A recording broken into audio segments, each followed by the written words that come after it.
Nagsimula sa isang ingay. Mga bagay na di maipaliwanag. Kaso unang trabaho at duty mo. Kahit sino, hindi tatagal dito. Maligayang pagbabalik sa Cinemo Recap. Ngayon ay ibubuod natin ang 2014 horror mystery movie na pinamagatang Last Shift.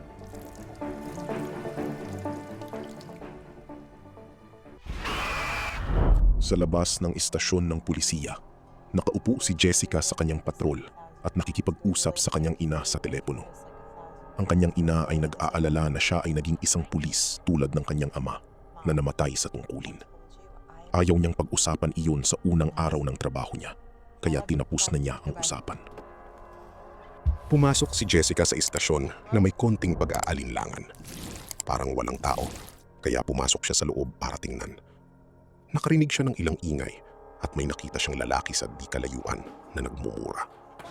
Kinausap siya ni Jessica, ngunit sinabihan niya itong tumalikod at huminto. Nang tuluyan siyang lumapit sa kanya, ipinakilala niya ang kanyang sarili bilang si Sergeant Cohen. Sinabi niya sa kanya na hindi ito ang bagong istasyon, kundi ang luma. Siya ang maswerteng rookie na magtatrabaho ng huling shift doon. Ipinaliwanag ni Cohen na ang lahat ng mga tawag ay inilipat na sa bagong istasyon. Maaaring mayroon siyang ilang mga walk-up na dapat niyang ipadala sa kanya. Sa kaso ng isang emergency, dapat niyang tawagan ang istasyon.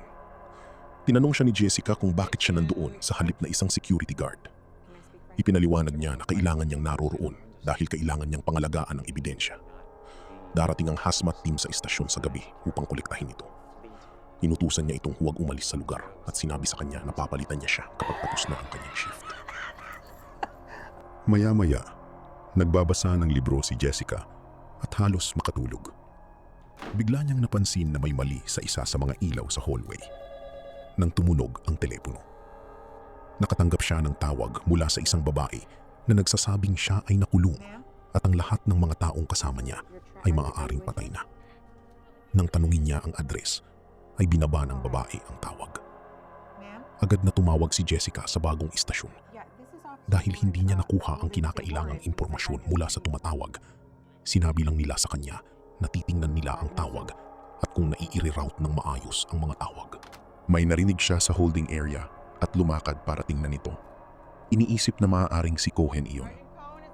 Narating ni Jessica ang lugar kung saan nanggagaling ang mga tunog ng kalabog, ngunit wala siyang nakita doon. Pagkaraan, kumain siya ng sandwich sa kusina at nakakita ng mahabang hibla ng buhok sa kinain niya. Biglang may kumatok sa harap ng pinto, ngunit nang mag-check siya, ay walang tao sa labas. Paglingon niya, may tao sa loob ng station. Sinabihan siya ni Jessica na umalis sa istasyon at nakita niyang umiihi siya sa sahig. Inilabas niya ang kanyang baton at sinubukang makipag-usap. Ngunit nang hindi gumana, ay itinaboy niya ito. Naglinis si Jessica ng istasyon at pagkatapos ay pumunta sa banyo para maghugas ng kamay. Nakarinig siya ng kakaibang ingay sa mga tubo at nakakita siya ng isang pares ng bota. Iniwan ito ni Jessica sa labas para sa lalaking palaboy. Pagbalik niya sa loob, may narinig siyang ingay. Nakita niyang wasak na ang isa sa mga banyo.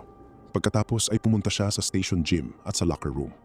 Ang isa sa mga locker ay may susi pa rin dito at binuksan niya ito at nakita niya ang isang larawan niya at ng kanyang ama. Isinara niya ang locker at nakitang nabuksan na ang lahat ng iba pa. Biglang may tumawag ulit. Ito rin ang babaeng humihingi ng tulong.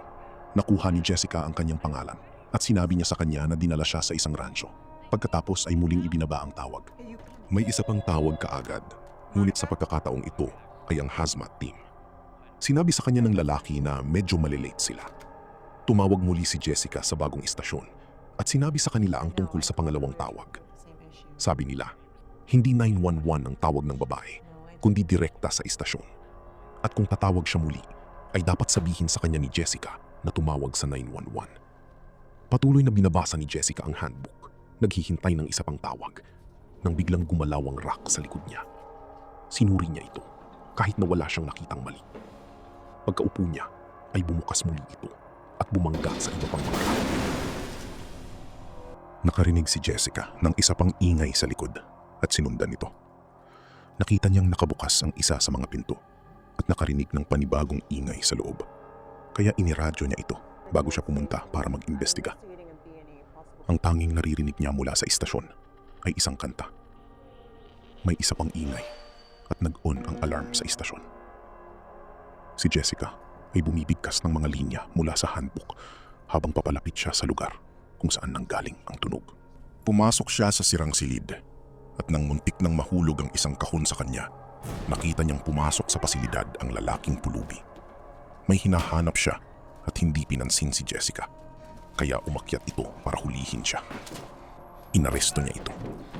Hinawakan siya ni Jessica, ngunit patuloy itong pumapalag, kaya kinaladkad niya ito papasok. Sumara ang pinto at maririnig sa labas ang mga tunog ng hiyawan. Inatake siya ng lalaki, kaya kinuryente siya.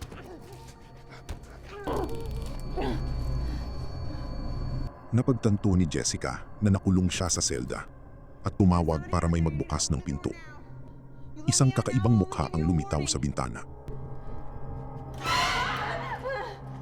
At sa gulat, nabitiwan niya ang flashlight.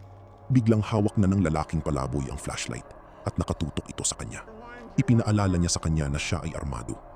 Itinutok ang flashlight sa sulok at ang lalaking palaboy ay wala pa ring malay. Tinanong ni Jessica kung sino ang may hawak nito.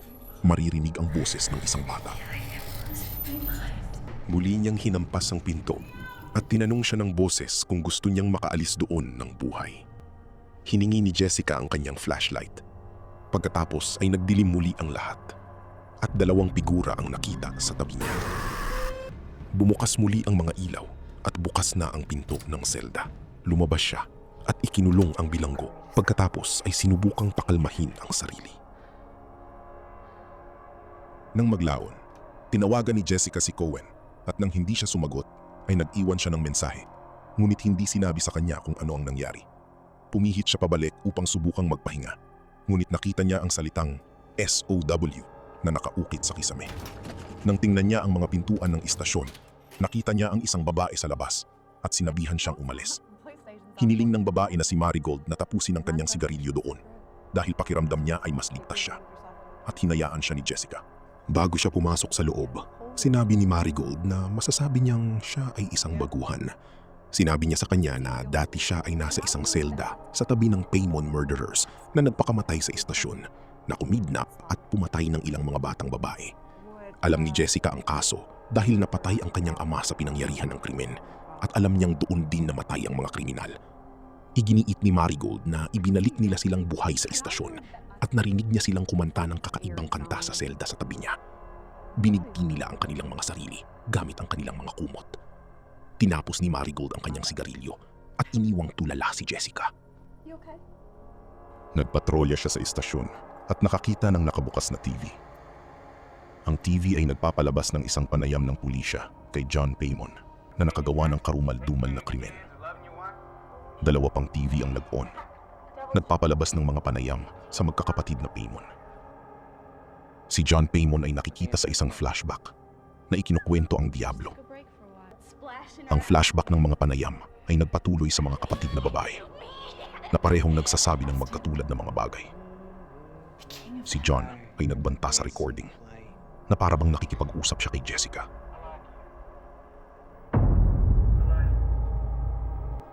Biglang gumalaw ang isa sa mga upuan sa kanya at saglit ay parang may nakaupo dito. Patuloy ang ginagawa nito hanggang sa matumba nito si Jessica. Tumunog ang telepono at nagmadali siyang sumagot. Ito ang parehong batang babae na nagsasabi na ang iba pang mga batang babae ay pinatay. Ang mga taong nakagawa niyan ay patuloy na umaawit ng parehong kanta na sinabi sa kanya ni Marigold. Sinubukan ni Jessica na tumawag ang babae sa 911. Ngunit sinabi niya sa kanya na hindi niya kaya. Kaya sinabihan siya ni Jessica na tumakbo at magtago. Bago matapos ang tawag, tinanong ni Jessica ang babae kung narinig na niya ang pangalang John Paymon at sinabi niya na oo. Sinimulan na ni Jessica na unawain ang lahat. Kaya tinawagan niyang muli ang bagong istasyon at ipinarating ang lahat ng mga detalye ng tawag ng babae. Sinabi niya sa opisyal sa kabilang panig ng tawag na sa palagay niya ay maaaring nakuha siya ng mga natitirang miyembro ng pamilyang Paimon. Tumawa ang opisyal at sinabi sa kanya na lahat sila ay nasa kustodya sa ilalim ng patuloy na pangangasiwa ng pulisya. Ibinigay niya sa kanya ang numero ng isang ulat sa pulisya at sinabihan siya na i-reference ang numero ng ulat na iyon nang tumawag siya muli kung nakakuha siya ng higit pang impormasyon. Nagpasalamat siya at ibinaba ang tawag. Bigla na lang siyang nakarinig ng sipol mula sa kabilang bahagi ng istasyon. Tiningnan ni Jessica ang isang silid na may ilang upuan sa opisina, ngunit naabala siya ng mas maraming ingay. Nang lumingon siya sa likod, ang mga upuan ay ganap na muling nabago ang ayos. Napuno na si Jessica at sa tingin niya ay pinaglalaruan siya ng ibang mga pulis dahil siya ay isang baguhan. Biglang tumunog ang alarma ng istasyon at nang mag-check siya, may isang opisyal doon. Nagsimula siyang magtanong sa kanya kung siya lang ba ang nagpa-prank sa kanya o may iba rin. Mukhang hindi niya alam ang sinasabi nito.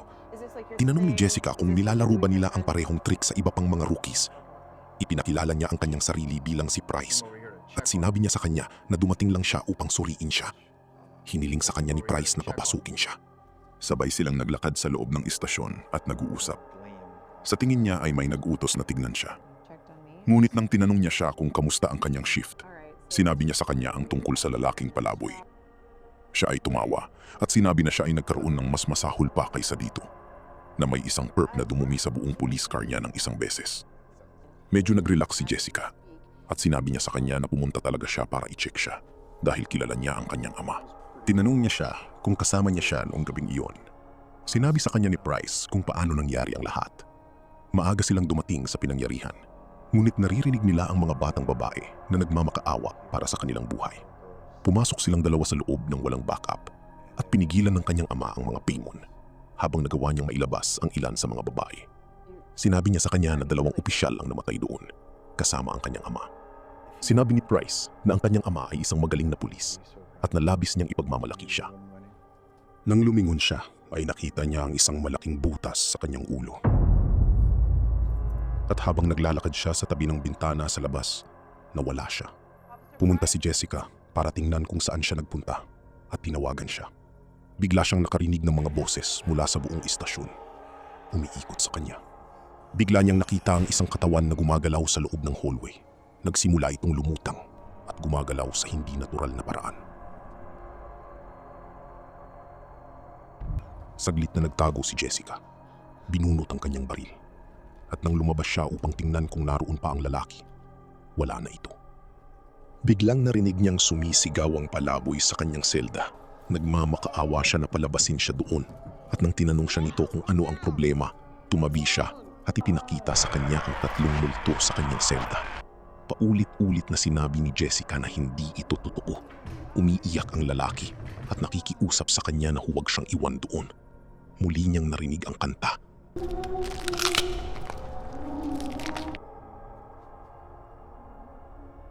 At nang makarating siya sa pinanggagalingan nito, nakita niya ang isang grupo ng mga batang babae na nakaupo ng pabilog at kumakanta. Ang mga babaeng multo ay tumalikod upang harapin siya na may dugo ang tela sa kanilang mga mukha, habang ang kanilang mga refleksyon ay mukhang normal. Sinarado niya ang pinto at nawala sila.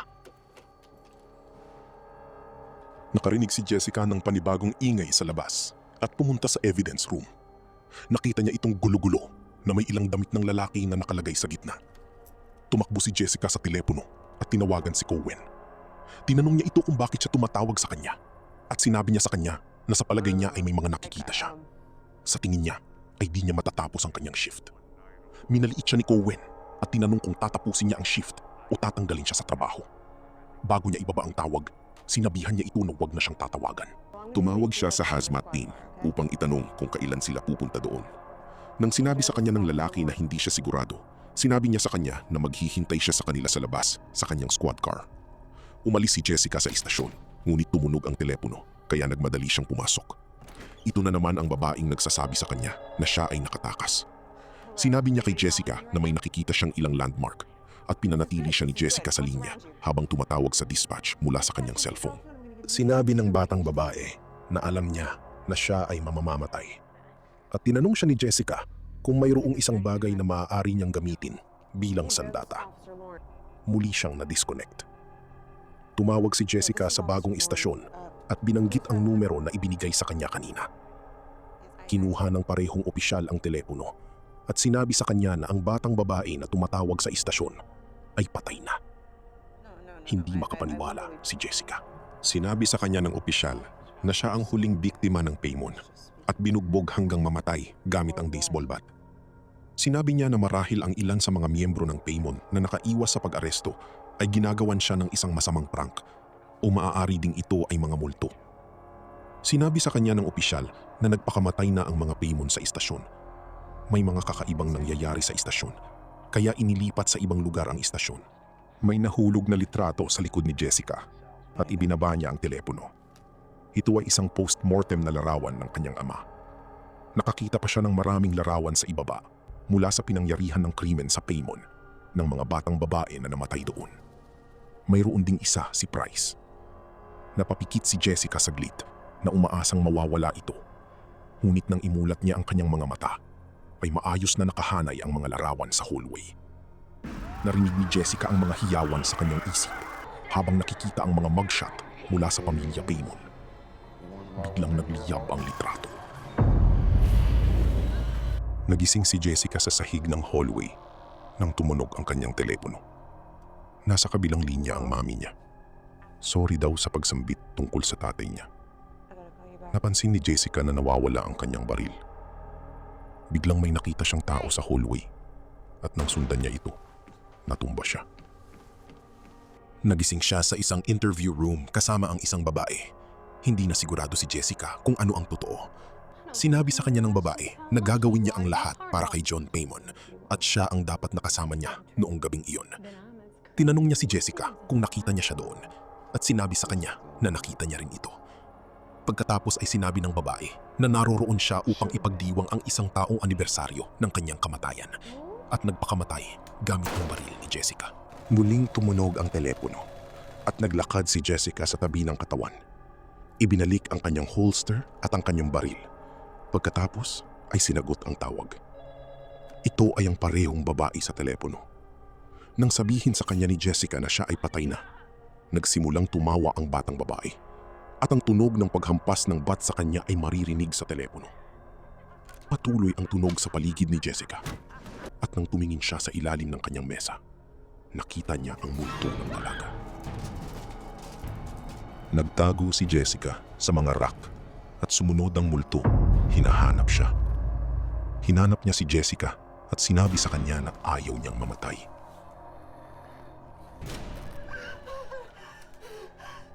Naglaho ang multo at tumakbo si Jessica sa pintuan. Gustong lumabas. Hindi niya ma-unlock ang pinto at di mabaril ito palabas. Nagri-ring ang phone niya. Tumatawag ang papa niya. Sinabi niya sa kanya na siya ay motivated na tulad niya. Ngunit tinanong siya kung bakit sinusubukan niyang umalis. Gayong ibinigay niya ang kanyang buhay para sa trabaho. Humingi ng paumanhin si Jessica. Sinabing hindi niya ito gagawin.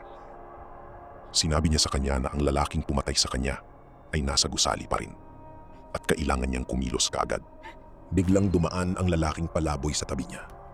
Tinanong niya siya kung paano siya nakalabas at sinabihan siyang dumapa. Nang poposasan na siya, naging aparisyon siya. Sinuri ni Jessica ang selda ng lalaking palaboy at nakitang patay na ito. Ang mga salitang Hari ng Impyerno ay nakasulat sa mga dingding. Sinubukan ni Jessica na tawagan ng bagong istasyon para sa tulong. Ngunit nakarinig lamang siya ng static sa kanyang radyo. Pagkatapos ay isang hiyawan at ang kanta muli. Dugo ang lumabas sa radyo at may lumabas na multo sa tabi niya. Nakita niya ang isang projection ng paggawa ng Paimon ng ilang uri ng ritual sa kanilang selda at pagkatapos ay pinatay ang kanilang sarili. Yumingon si John kay Jessica at tinanggal ang maskara. Biglang nasa tabi na niya ang mga multo. Lumitaw din si Price at nagbaril sa sarili. Muntik na siyang makuha ni John. Ngunit nakahanap siya ng larawan ng kanyang ama at binigkas ang mga bahagi sa Law Enforcement Codex. Muli siyang tinawagan ng kanyang ama at sinabing darating sila. Kailangan daw niyang pigilan sila anuman ang mangyari. Lumitaw ang ilang lalaking nakahood at pinagbabaril niya sila. Sinabi nila sa kanya na hanapin sila. Hinanap sila ni Jessica at napunta sa evidence room. Muli niyang narinig ang mga ito at sumunod. Binaril ni Jessica ang isa at nagpatuloy sa paghabol sa iba. Natamaan niya ang isa at napabagsak ang isa pa. Nagsimula siyang magsalita tungkol sa Diablo at binaril din niya ang isang iyon. Biglang may bumaril sa kanya. Lumitaw si Cohen sa likod niya habang nakatutok ang baril sa kanya. Lumingon siya at nakitang ang lalaking napatay niya ay mula sa hazmat team. Ang totoong pangyayari ay nag-play sa isang flashback. Hindi makapaniwala si Jessica. Pinatay niya ang lahat ng mga lalaki mula sa hazmat na dapat naaasikasuhin ang mga ebidensya.